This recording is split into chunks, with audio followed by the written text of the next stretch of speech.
Bueno, buenas tardes, doctor, compañeros. Yo les voy a hablar de lo que son las infecciones de vías superiores respiratorias. Y bueno, dentro del contenido de la presentación vamos a ver una introducción a lo que son las infecciones de vías respiratorias altas. Vamos a ver amigdalitis aguda, otitis media aguda y sinusitis. Bueno, ¿qué son las infecciones de vías superiores superiores respiratorias? Estas son una enfermedad, son enfermedades causadas por una infección aguda, la cual en el 90% de los casos va a ser provocada por la presencia de un virus y el 10% restante por bacterias. Y esto en la zona anatómica que implica las fosas nasales, faringe y laringe. Y bueno, generalmente van a ser de una escasa gravedad y van a tender a ser autolimitadas, pero por su gran frecuencia van a ser la principal causa de ausentismo escolar y laboral. Para su etiología, pues tenemos que los principales microorganismos causales van a ser los virus respiratorios, especialmente el rinovirus en un 35% de los casos. Tenemos el virus de la influenza A y B en el 30% de los casos, el virus de la parainfluenza en el 12%, el virus sincital respiratorio en el 11% y el adenovirus en el 8% de los casos. Cuando se habla de algunos agentes bacterianos implicados, es importante mencionar el Streptococcus pneumoniae, al Haemophilus influenzae, al Mycoplasma pneumoniae, a la Chlamydia pneumoniae y al Streptococcus spp.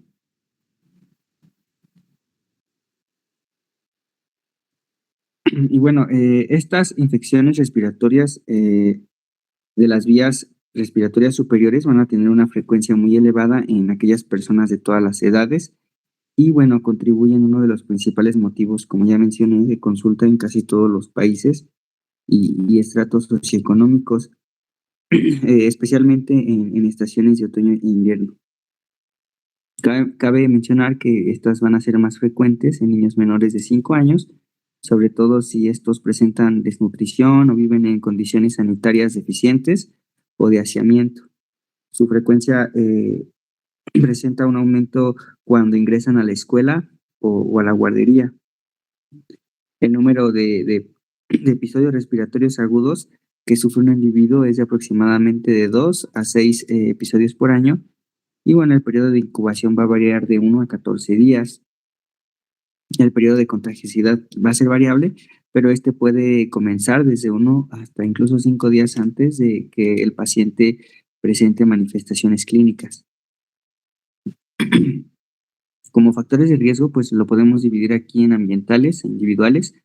Respecto a los ambientales, pues podemos observar la contaminación ambiental dentro o fuera del hogar, el tabaquismo, pasismo, deficiente ventilación de la vivienda y hacinamiento, cambios bruscos de temperatura, asistencia a lugares de concentración como teatros, cines, por ejemplo, contacto con personas enfermas.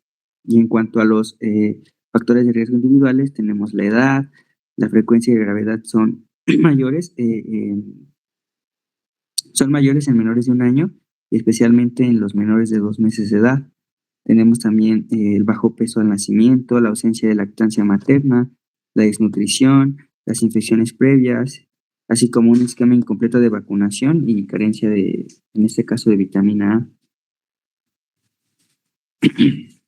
Como medios de transmisión, en general, pues tenemos que las bacterias y virus responsables de infecciones respiratorias van a ser transmitidas por 3 mecanismos. En pequeñas partículas de aerosol, en grandes partículas de aerosol, en aerosol y contacto directo. Las pequeñas partículas en aerosol pueden ser transmitidas a través de distancias que son relativamente grandes por medio del aire.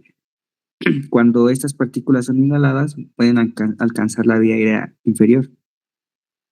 Las grandes partículas en aerosol, esto se refiere a gotitas o flush que van a ser generados por la vía aérea, que son transmitidas a través de distancias que son relativamente cortas. Estas partículas pues son generalmente filtradas por la vía aérea superior y por esto no son depositadas en la vía aérea inferior. Y también, pues, hablando del contacto directo, que se refiere al contacto con fomites contaminados, así como el contacto directo de persona a persona. Y bueno, de una forma muy general tenemos lo que son las manifestaciones clínicas más comunes de estas infecciones, que son el dolor faríngeo, la rinorrea, la tos, la congestión nasal, la congestión conjuntival, fiebre, tifonía y cefalea. Para, bueno, su diagnóstico y su tratamiento, tenemos que la mayor parte de las infecciones respiratorias altas no van a requerir, pues, un tratamiento etiológico. Esto se debe a que la mayoría son de origen viral y, pues, no hay antivirales efectivos. Sin embargo, ahorita les voy a mostrar un cuadro, eh, bueno, este es para el tratamiento. Pero bueno, si el cuadro clínico se complica, será necesario hacer una muestra de un exudado faríngeo para así poder determinar cuál es el agente causal y a su vez pues brindar un tratamiento dirigido, como podemos observar en la tabla. Y bueno, también hay que tomar en cuenta que esta tabla puede servir como una referencia tradicional, por así decirlo, pero no debe utilizarse sin una revisión y tomar en cuenta que hay que hacer un ajuste al contexto local, como lo puede ser la resistencia, la edad, la comorbilidad, la localización de la infección, etcétera. Bueno, por ejemplo, para una etiología viral, tenemos que no se utiliza antibioterapia.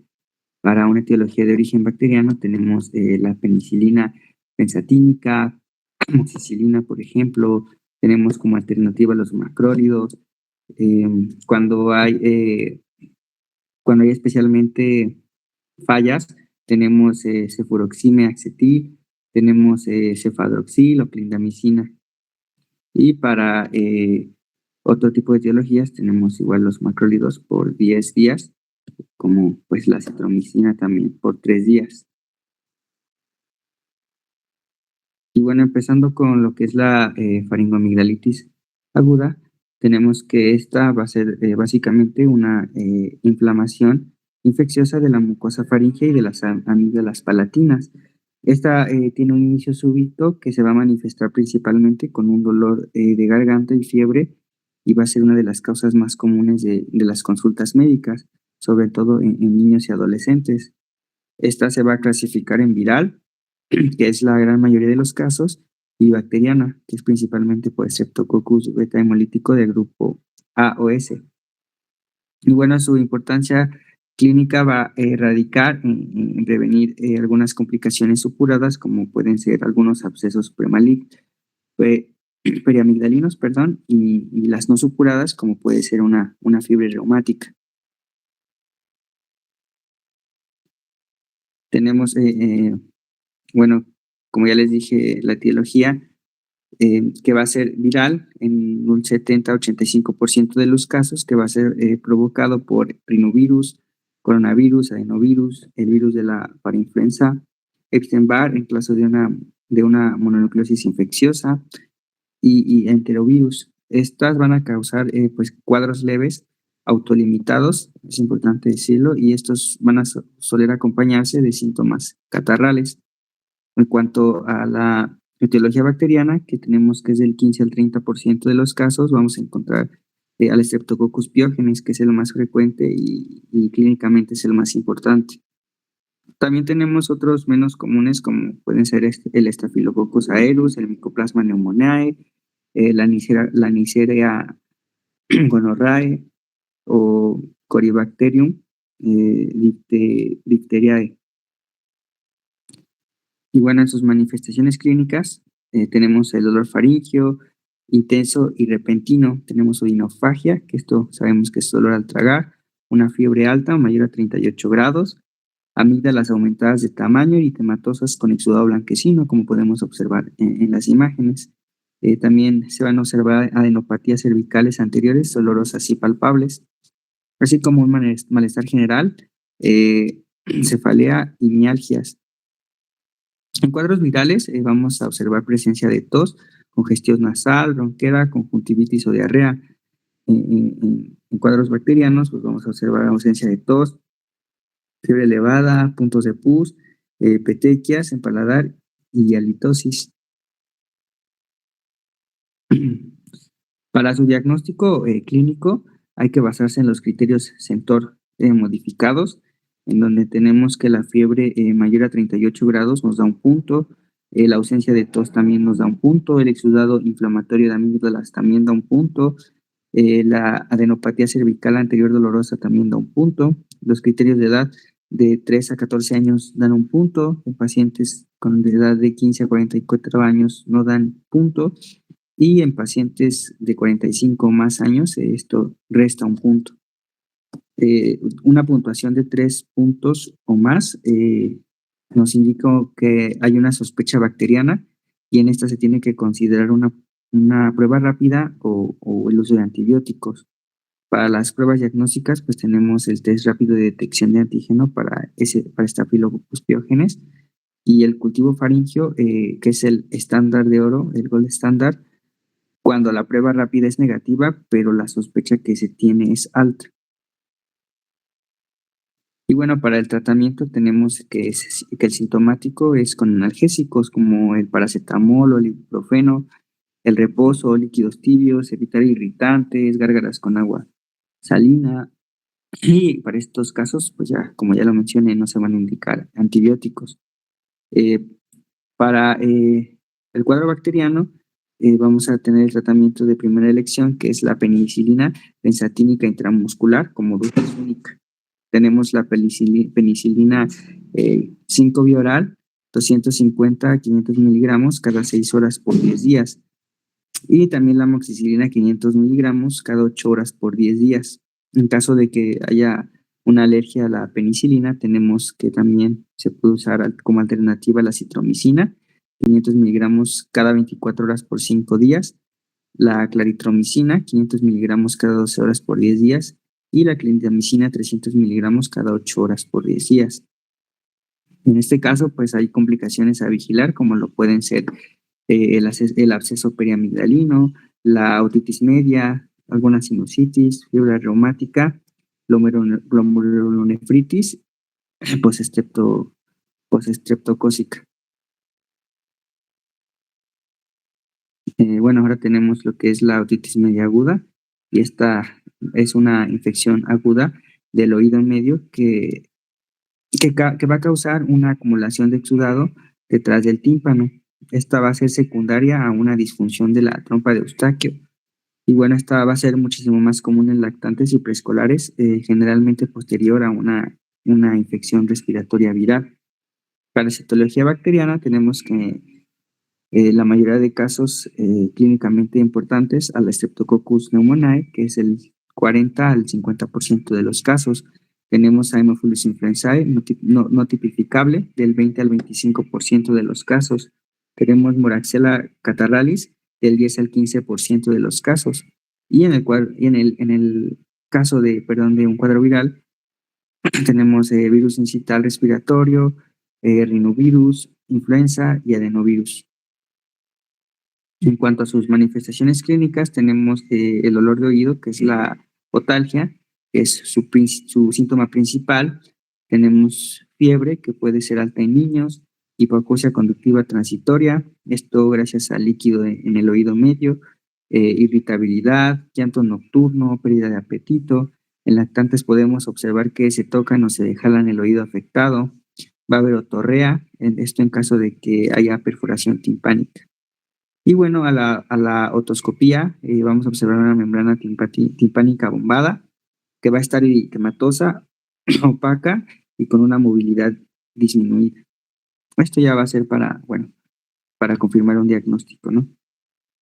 Y bueno, así hablando bien del diagnóstico, pues tenemos el diagnóstico clínico, va a estar basado en la historia de la infección respiratoria reciente, esto sumado a hallazgos otoscópicos, como les estoy comentando.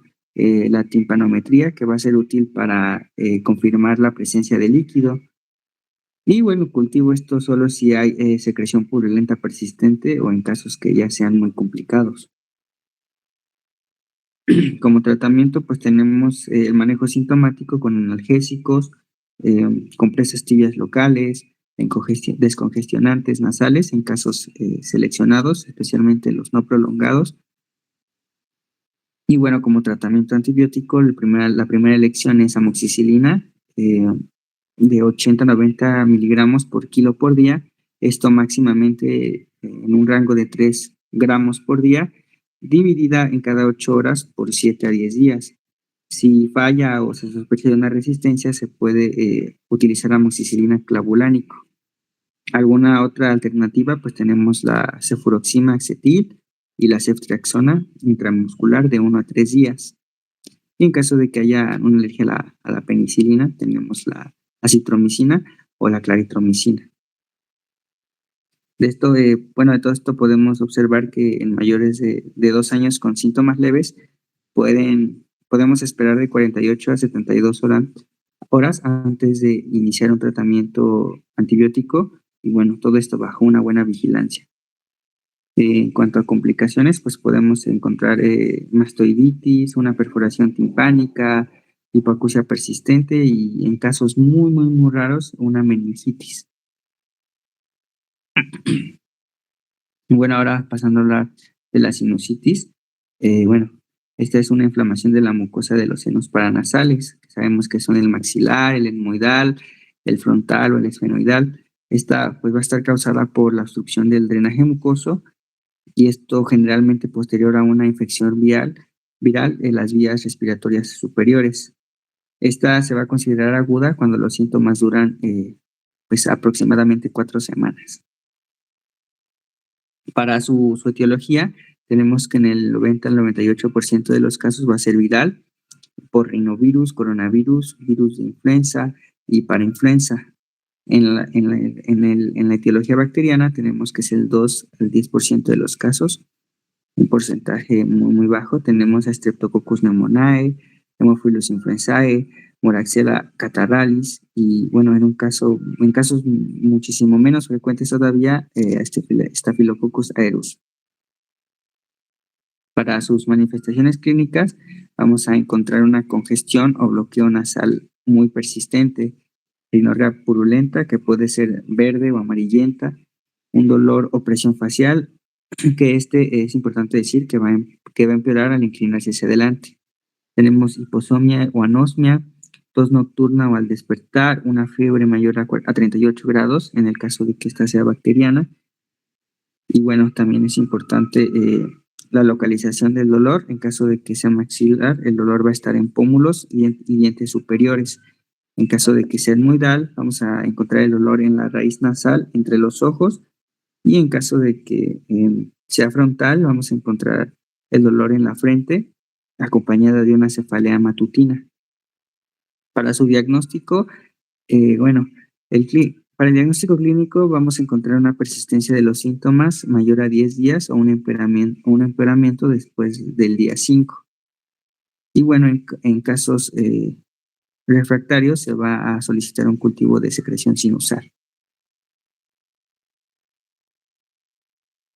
Para el tratamiento viral tenemos el sintomático, igual con analgésicos, antipiréticos, lavados nasales con solución salina, modificación ambiental y reposo. También se pueden usar descongestionantes tópicos por 5 días aproximadamente, como puede ser oximetazolina. Y algunos corticoides intranasales como la fluticasona. Esto en caso de que haya una inflamación muy marcada. Y para la bacteriana tenemos como primera línea la amoxicilina clavulánico de 875 a 125 miligramos cada 12 horas dividido en 7 a 10 días. Como alternativas tenemos la cefuroxima acetil o levofloxacino. Esto va a ser en adultos con alergia. Y cuando existe una alergia severa, se puede utilizar doxiciclina o acitromicina, aunque esto no se recomienda rutinariamente porque esto puede provocar una resistencia muy fácilmente. Y es importante mencionar que se puede suspender el antibiótico si no hay una mejoría tras 72 horas de tratamiento. Esto pues implica que se reevalúe el diagnóstico para evitar que se siga dando un tratamiento inadecuado. Y como complicaciones podemos observar que hay abscesos orbitarios, celulitis periorbitaria, osteomielitis frontal, meningitis, trombosis de seno cavernoso, esto en casos muy, muy raros. Y bueno, como algunas medidas de prevención generales para este tipo de infecciones, tenemos puntos como promover la lactancia materna durante los primeros 6 meses, que sea exclusiva, vigilar y corregir el estado nutricional, cumplir con el esquema nacional de vacunas de acuerdo con la edad, no fumar cerca de los niños, no quemar leña o usar braseros en habitaciones cerradas, evitar cambios bruscos de temperatura, en épocas de frío, mantenerse abrigados, comer frutas y verduras, que son principalmente portadoras de vitaminas A y C, tomar abundantes líquidos, evitar el hacinamiento, ventilar bien las habitaciones, extremar las medidas de lavado de manos, y esto pues muy importante, ¿no? Lavarse las manos con agua y jabón o gel antibacterial en en aquellos momentos antes y después de comer o luego de tocar objetos como los celulares, los carritos de supermercado, después incluso de viajar en el transporte público y considerar todas estas situaciones, ¿no? También ya otras medidas de prevención un poco más estrictas, pues utilizar pañuelos desechables o papel higiénico al estornudar o toser y desechar este papel en una bolsa cerrada una vez que se ha utilizado. Y pues al estornudar hacerlo con el ángulo interno del codo, que como podemos observar casi todo el tiempo la gente no tiene mucho esa costumbre de hacerlo así y a veces incluso se estornudan o se tosen en las manos o ni siquiera se tapan la boca.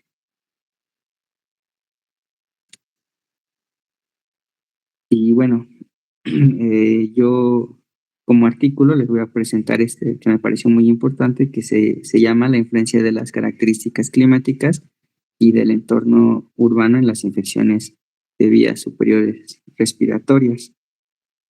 Y bueno, el objetivo de estudio de este artículo fue analizar cómo las condiciones meteorológicas, como pueden ser la temperatura, la humedad o la presión atmosférica, y las características urbanas, como son la densidad poblacional, la contaminación y algunos espacios verdes, van a influir en conjunto en la incidencia de infecciones de vías respiratorias superiores, y esto, bueno, en diversas ciudades del mundo.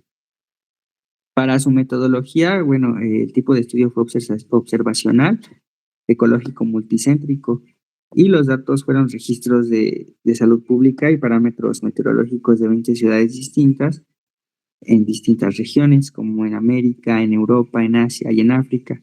Su periodo fue del 2018 al 2023 y sus variables a considerar fueron la temperatura promedio, la humedad relativa, la velocidad del viento, la concentración de las partículas PM2.5 y PM10, el índice de vegetación y la densidad urbana. Aquí también, bueno, aplicaron algunos modelos estadísticos de región no lineal, esto para identificar correlaciones entre condiciones ambientales y la tasa de este tipo de infecciones. Como pues resultados, los principales nos dio que la infección de las vías respiratorias superiores van a aumentar significativamente en condiciones de baja temperatura y baja humedad relativa, especialmente en aquellos climas templados y fríos.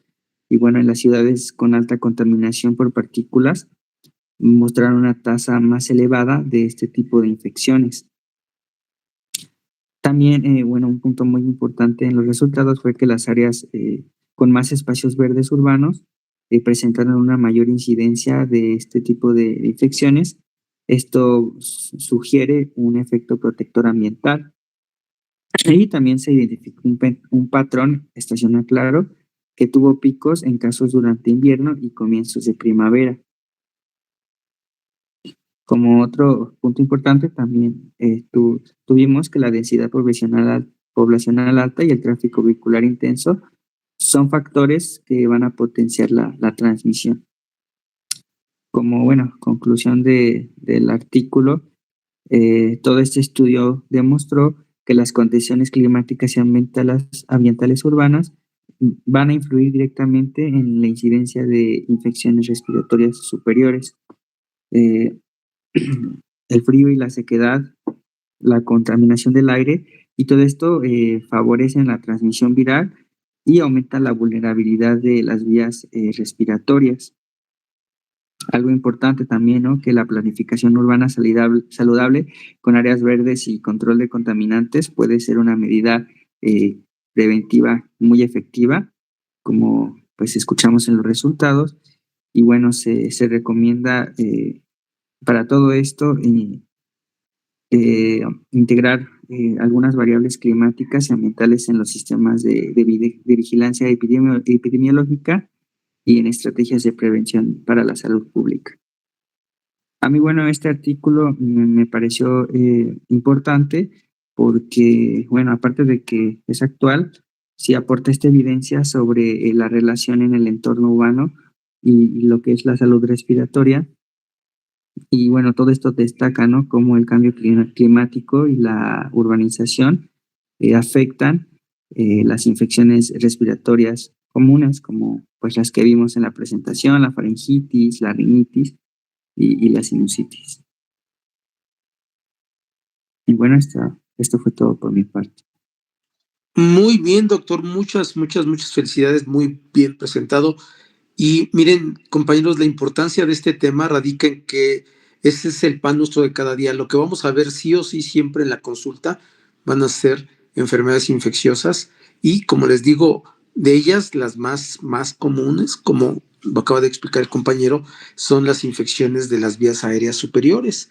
Siempre vamos a tener que una gripa, que una faringoamigdalitis, una amigdalitis, pero aquí bien importante lo que él recalcaba, que es fundamental tener cuando menos una presunción diagnóstica del agente etiológico, porque comúnmente los compañeros médicos mandan bombas, ¿no? Donde les dan a infecciones virales antibióticos, les dan esteroides, les dan antiinflamatorios, le dan una cantidad increíble de medicamentos que no hacen falta. Y como ustedes escucharon, casi la mayoría son virales y se autolimitan. Entonces, bien importante considerar estos lineamientos que ha señalado el compañero.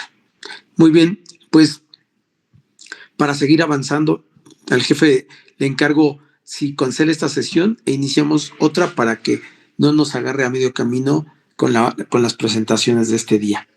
Nos vemos en 2 segundos. Gracias. Ahorita mando el link. ¿Qué investigaste y qué tienes al respecto de tu tema? Sí, doctor. Pues yo les voy a hablar sobre la fiebre tifoidea, que esta es una enfermedad sistémica febril aguda y es de origen entérico. Esta es secundaria a la infección por Salmonella typhi, aunque ocasionalmente puede ser originada por Salmonella paratyphi. Afecta únicamente al ser humano, cursa habitualmente con afectación sistémica y en ocasiones puede originar complicaciones graves como son la perforación intestinal. La enfermedad se adquiere por vía oral debido a la contaminación fecal del agua o de los alimentos. Puede producirse diseminación fecal oral directa, en particular en los niños. Los portadores o enfermos eliminan Salmonella typhi en la materia fecal, la orina y también en el vómito o secreciones respiratorias. La fuente más importante de infección son los portadores crónicos y las moscas son excelentes vectores para transmitir la infección. La distribución por sexo no muestra predominio significativo. Más del 75% de los casos son personas mayores de 30 años y el estado de portador crónico es más común en los mayores de 50 años con una proporción hombre-mujer de 3:1.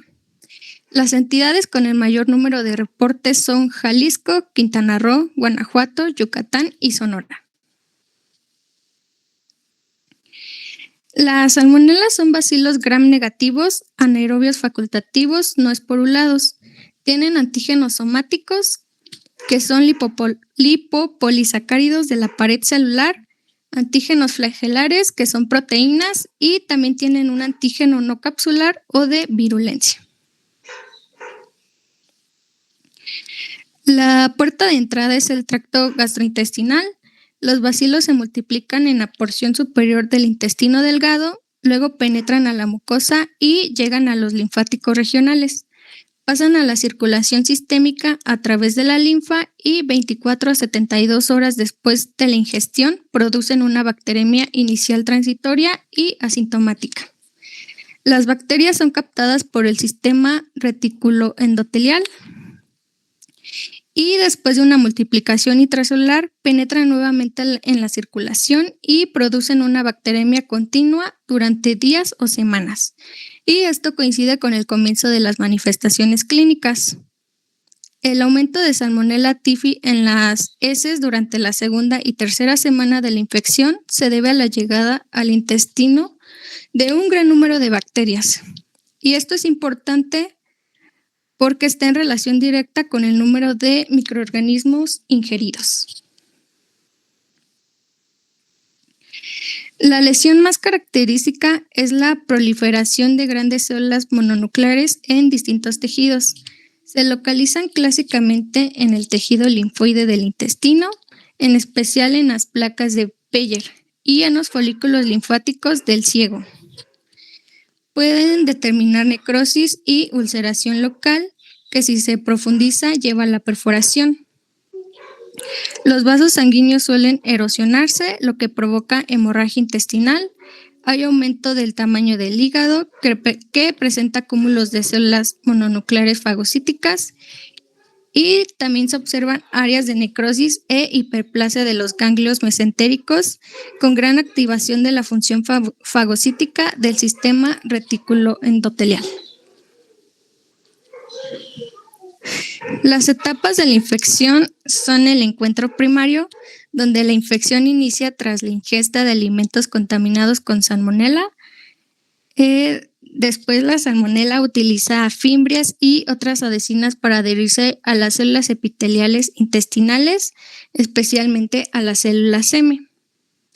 Invade las células epiteliales a través de un mecanismo de endocitosis, se replica dentro de vacuolas intracelulares y provoca daño en la mucosa intestinal.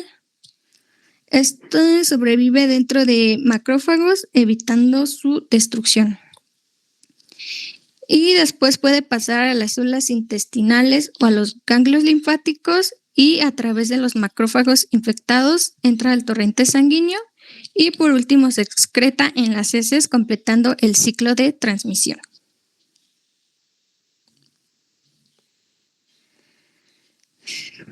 El periodo de incubación es de 10 a 14 días. En los casos más típicos, en pacientes no tratados, la enfermedad tiene una duración de 4 semanas. El periodo de invasión comienza en forma insidiosa, con malestar general, cefalea y fiebre. El 60% de los pacientes tiene tos y síntomas bronquiales. La alteración intestinal más frecuente es la constipación y solo el 20% de los pacientes tiene diarrea moderada. Y en la segunda y tercera semana, durante el periodo de estado, la hipertermia es mayor y alcanza los 40 grados con bradicardia relativa, hipotensión, dolor abdominal, hepatoesplenomegalia, diarrea o constipación y lengua seca. Esto es común la alteración del estado de conciencia que se manifiesta por confusión o delirio. Pueden aparecer manchas rosadas típicas de la enfermedad, que son la roseola típica, localizadas por lo general en la porción del abdomen y persisten de 2 a 4 días. Y el periodo de convalecencia comienza después de la tercera semana con disminución de la fiebre y los signos van desapareciendo lentamente. Se recomienda considerar el diagnóstico clínico ante los siguientes datos: una fiebre mayor a 39 grados durante más de 72 horas, cefalea, malestar general y tos seca. Otras manifestaciones que apoyan la sospecha clínica son constipación o diarrea, vómito, dolor abdominal, exantema macular, lengua saburral, hepatomegalia y esplenomegalia. Los estudios de laboratorio de utilidad para completar el diagnóstico son la biometría hemática, donde se investiga la presencia de anemia, leucopenia, eosinopenia y trombocitopenia como los datos asociados a la fiebre tifoidea. Ante la presencia de anemia aguda, se busca dirigidamente complicaciones como sangrados o perforación intestinal. La prueba de aglutinación de Vidal se realiza a partir de la segunda semana de evolución de la enfermedad y se considera positiva cuando los títulos de ambos anticuerpos sean mayores a 1 en 160 y un resultado negativo no descarta la enfermedad. Y en los casos donde se tenga alta sospecha y las reacciones febriles no sean concluyentes, es recomendable solicitar pruebas rápidas para detección de anticuerpos contra Salmonella typhi a lo largo de la segunda semana de la enfermedad. El hemocultivo es realizado a finales de la primera semana o durante la segunda semana de la enfermedad, y el mielocultivo en aquellos casos donde existe alta sospecha clínica y el reporte del resultado del hemocultivo es negativo.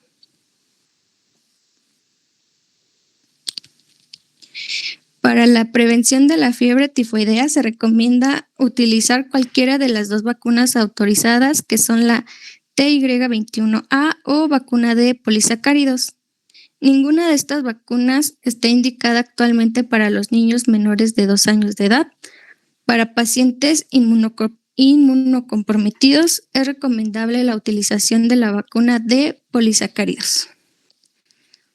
La OMS recomienda la vacunación rutinaria en los siguientes casos: niños mayores de 2 años y adultos que viven en zonas endémicas de fiebre tifoidea, como países de Asia, África, el Caribe, América Central y América del Sur. En personas que viajan a regiones geográficas en donde la fiebre tifoidea es endémica, a los microbiólogos y trabajadores del sistema de aguas de desagüe. Para el tratamiento ambulatorio y hospitalario en niños y adultos se recomiendan los siguientes antimicrobianos como fármacos de primera línea. El ciprofloxacino en niños es de 15 a 20 miligramos por kilogramo al día, vía oral cada 12 horas por 7 días. En adultos son 500 miligramos vía oral cada 12 horas por 7 días. La cefixima en adultos es de 15 a 20 miligramos cada 12 horas por 14 días y en adultos son 200 miligramos cada 12 horas por 14 días. Y el cloranfenicol en niños es de 50 a 75 miligramos cada 6 horas por 14 días y en adultos son 500 miligramos cada 6 horas por 14 días. Cuando no es posible utilizar los fármacos de primera línea, las alternativas son la ampicilina. En niños es de 50 a 100 miligramos por kilogramo al día cada 6 horas por 14 días y en adultos es 1 gramo cada 6 horas. La amoxicilina en niños es de 50 a 100 miligramos cada 6 horas por 14 días. En adultos es de 1 gramo cada 8 horas y el trimetoprim en niños es de 4 a 10 miligramos cada 12 horas por 14 días y en adultos son 160 miligramos cada 12 horas por 14 días. También se recomienda utilizar la acitromicina en los casos de brote epidémico o cuando se trate de resistencia probada de Salmonella typhi a fármacos de primera línea y siempre y cuando exista la posibilidad de ofrecer tratamiento ambulatorio. En niños son 10 miligramos por kilogramo al día cada 24 horas por 7 días y en adultos son 500 miligramos cada 24 horas por 7 días. Como medidas de prevención, se recomienda desinfectar el agua que se utiliza para beber y para la preparación de los alimentos mediante el proceso de ebullición, al menos durante 1 minuto o adicionando microbicidas. Cubrir de manera apropiada los recipientes en donde se almacena el agua ingerir alimentos que estén cocidos, manejar y procesar apropiadamente los alimentos aplicando las siguientes medidas. Lavarse las manos con agua y jabón antes de preparar o consumir los alimentos, lavar con agua y jabón las frutas y verduras, desinfectarlas con productos microbicidas. Se recomienda evitar la ingestión de alimentos crudos como los mariscos, bebidas con cubos de hielo, cualquier alimento en la vía pública que se haya preparado con agua y alimentos que se venden en la vía pública. También depositar la basura en recipientes que tengan tapa o en bolsas que permanezcan cerradas para evitar la presencia de moscas y disminuir el riesgo de contaminación de los alimentos. La disposición de las excretas en un baño conectado a la red de drenaje y realizar programas de educación en las unidades de medicina familiar acerca de las medidas de prevención de la fiebre tifoidea. Pues seguiremos con la brucelosis, que esta es una zoonosis producida por distintas especies del género Brucella. Afecta a numerosos animales y se transmite al hombre por exposición ocupacional o por el consumo de lácteos o carnes crudas. Las bacterias pertenecen al grupo Brucella presentan las siguientes características. Son cocobacilos o bacilos cortos gram negativos, no esporulados e inmóviles. Son aerobios, no crecen en condiciones de anaerobiosis estricta, pero muchas cepas requieren bajas concentraciones de dióxido de carbono para su desarrollo y son catalasa y oxidasa positivos. Existen 6 especies del género Brucella. La Brucella melitensis, con alta patogenicidad para el hombre, tiene como huésped natural al ganado caprino y ovino. Brucella abortus, de patogenicidad moderada para el ser humano, tiene como reservorio fundamental al ganado bovino. Brucella suis representa alta moderada patogenicidad y su reservorio habitual son los cerdos, liebres y renos. Brucella canis, cuyo reservorio es el perro y es de baja patogenicidad para el humano. Brucella ovis, que tiene como reservorio al ganado ovino y no registra notificación en clínica humana. Y Brucella neotomaes, con reservorio en las ratas. La brucelosis también es conocida como fiebre de Malta, fiebre ondulante o fiebre del Mediterráneo. En México se reportan casos en todas las entidades y los estados que ocupan los primeros lugares son Nuevo León, Coahuila, Guanajuato, Sinaloa, Jalisco, Michoacán, Chihuahua, Zacatecas, Puebla y San Luis Potosí. La transmisión de la infección de los animales al hombre se produce por 3 vías: el contacto directo a través de la piel y mucosas, la vía digestiva a través del consumo de alimentos contaminados y por la inhalación de aerosoles con inóculos bacterianos importantes. La forma de transmisión y las puertas de entrada del agente están en relación con los grupos ocupacionales expuestos y con los hábitos alimentarios e higiénicos de la población.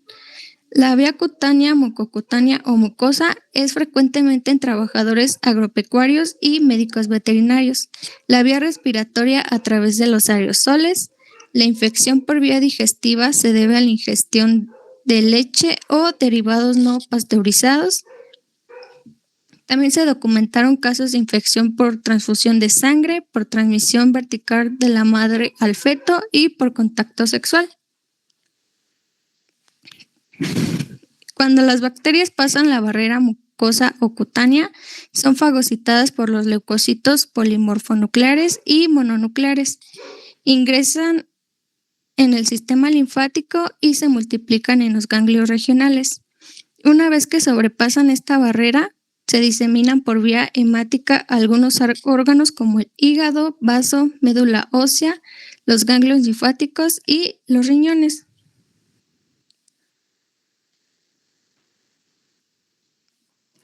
Por la característica de sobrevivir y multiplicarse en el interior de las células fagocíticas, se consideran patógenos intracelulares facultativos.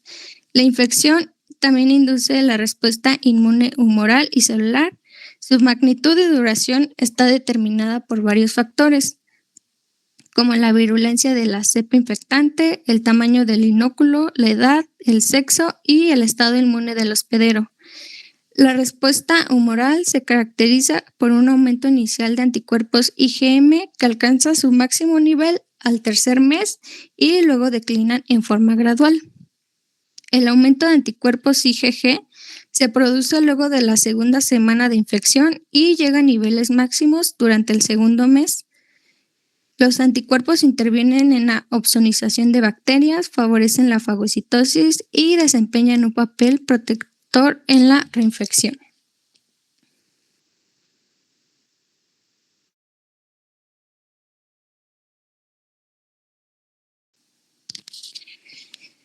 Los tejidos reaccionan frente a brucela con la formación de granulomas constituidos por células epiteloides, células gigantes, linfocitos y células plasmáticas. Algunos de estos granulomas presentan necrosis central y contienen numerosos neutrófilos. Otros pueden adoptar un aspecto semejante a las lesiones de la sarcoidosis y curan con fibrosis y frecuentemente con calcificación. La infiltración mononuclear difusa y los granulomas pueden ser la causa de la hepatoesplenomegalia. Y las lesiones localizadas y destructivas se asemejan a abscesos y en ocasiones la radiología detecta lesiones calcificadas en el vaso. La brucelosis puede comenzar como una enfermedad febril aguda o de forma insidiosa. El espectro clínico es muy amplio y comprende desde formas asintomáticas hasta graves. La brucelosis aguda, en las formas sintomáticas, el cuadro comienza luego de un periodo de incubación variable de 1 a 3 semanas. El inicio de las formas leves no complicadas suele asemejarse a un cuadro gripal, pero se diferencia de este porque los síntomas no remiten en 1 o 2 semanas. La fiebre mayor de 38 grados está presente en la mayoría de los pacientes. El síndrome febril se completa con escalofríos, sudoración profusa y cefalea. Y la fiebre suele acompañarse con dolor lumbar y dorsal, astenia, disminución del apetito y adelgazamiento. Otros hallazgos semiológicos observables son la tos seca productiva, dolor abdominal, constipación o diarrea, parestesias y hepatoesplenomegalia. La presencia de púrpura secundaria, trombocitopenia e ictericia es una manifestación de formas graves con compromiso hepatocelular y coagulación intravascular diseminada. La brucelosis puede localizarse en uno o más órganos o sistemas en los que provoca alteraciones anatómicas y funcionales. Las localizaciones osteoarticulares son las más frecuentes. Las más comunes se observan en la columna vertebral y las articulaciones sacroiliacas y las coxofemorales. Estas se manifiestan por artralgias, artritis, osteomielitis, espondilitis y bursitis. La sacroileitis es una de las localizaciones esqueléticas más frecuentes, en especial en sujetos jóvenes. El curso es agudo y los síntomas y signos dominantes son el dolor en la región glútea y la fiebre.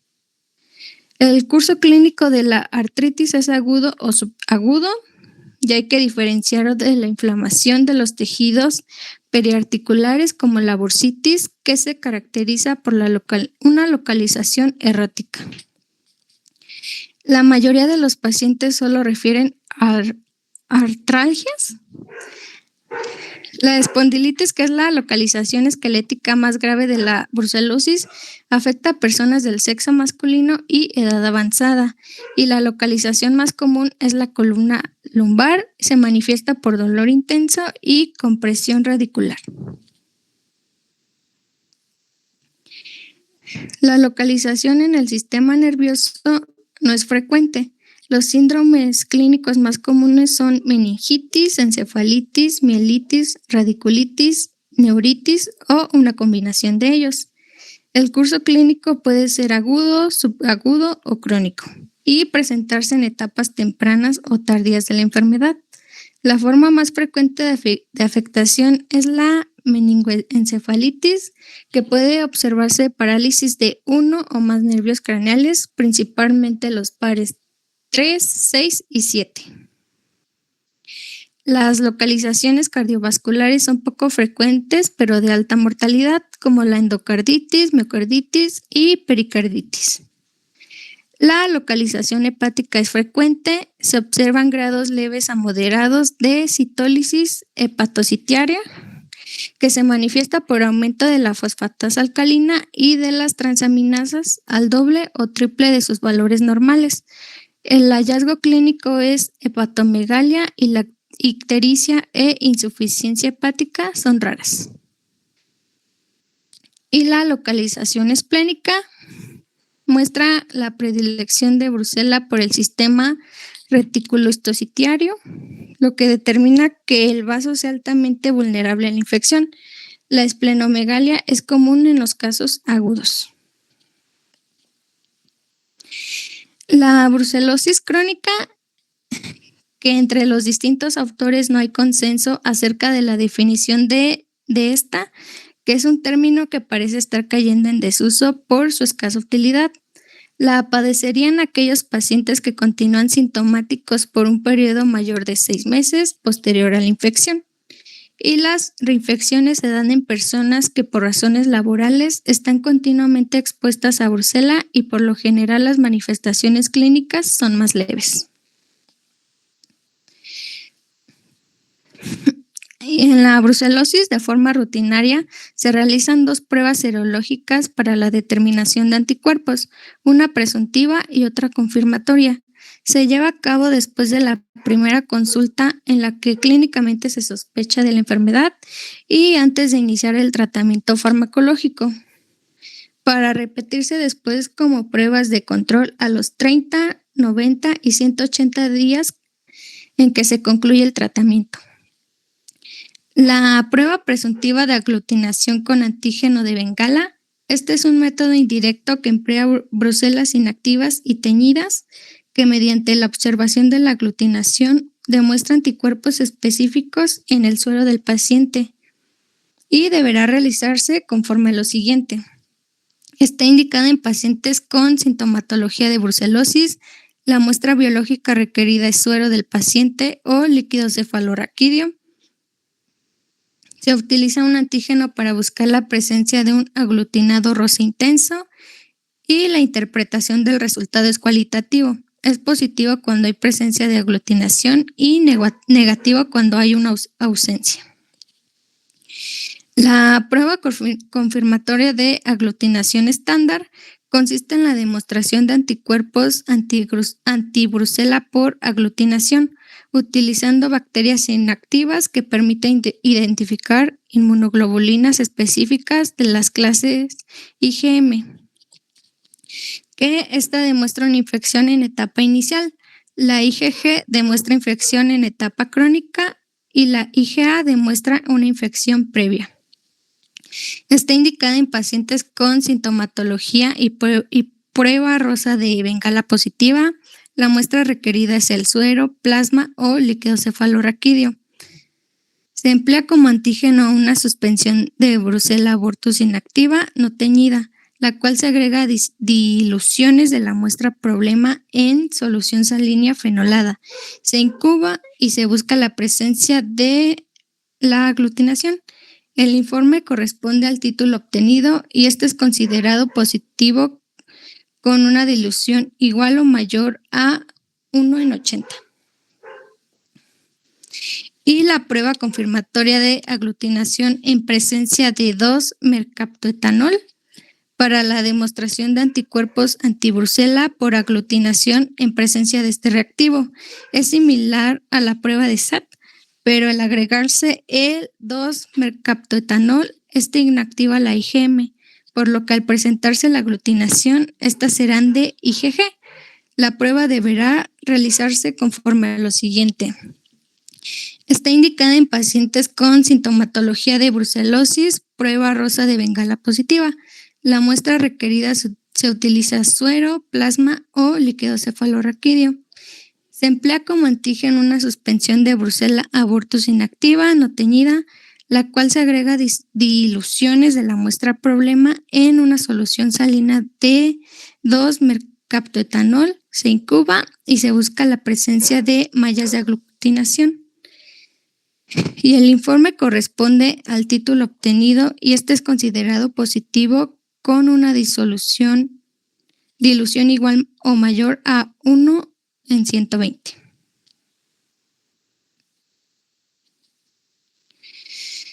El tratamiento se inicia posterior a la toma de muestras para el diagnóstico confirmatorio y se pueden emplear 3 esquemas.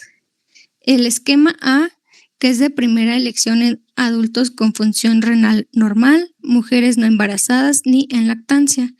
Se utiliza la tetraciclina, tabletas o comprimidos de 500 miligramos cada 6 horas por 21 días, más streptomicina, una solución inyectable de 1 gramo cada 24 horas por 21 días. El esquema B está indicado en niños menores de 8 años, mujeres embarazadas después del primer trimestre y ancianos.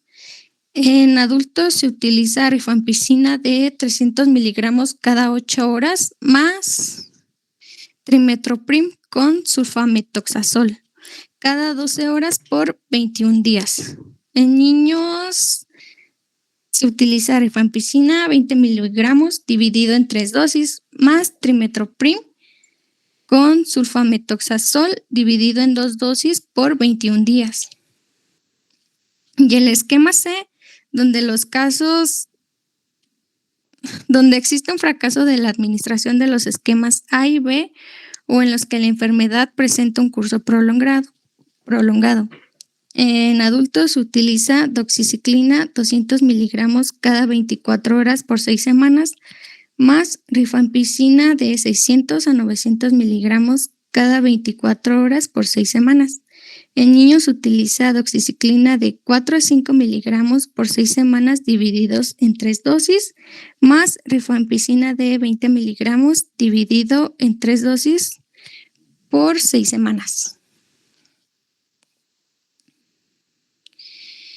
Y la prevención radica en la educación de los trabajadores expuestos al riesgo y proveerles la información sobre las normas de bioseguridad disponibles para impedir el contagio, la identificación del ganado infectado, la vacunación de los animales susceptibles y es importante la pasteurización de la leche y derivados, así como el manejo de las secreciones y fetos de animales que han abortado y la desinfección de las zonas contaminadas.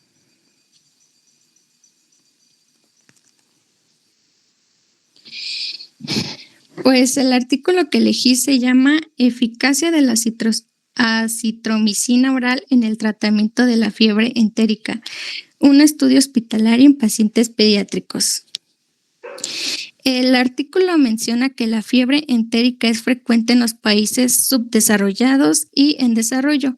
Es causado por Salmonella typhi, que ha desarrollado resistencia a lo largo de los años a los antimicrobianos de uso común.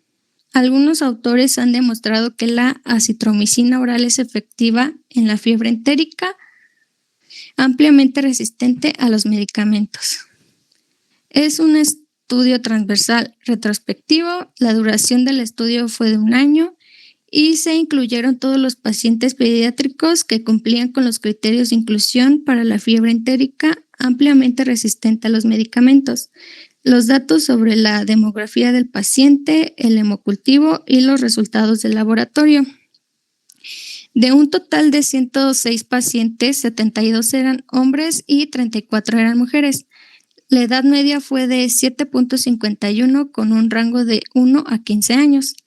Entre ellos, 66 tenían anemia, que es una hemoglobina inferior a 11 gramos por decilitro para menores de 5 años y 11.5 para niños de 5 a 15 años.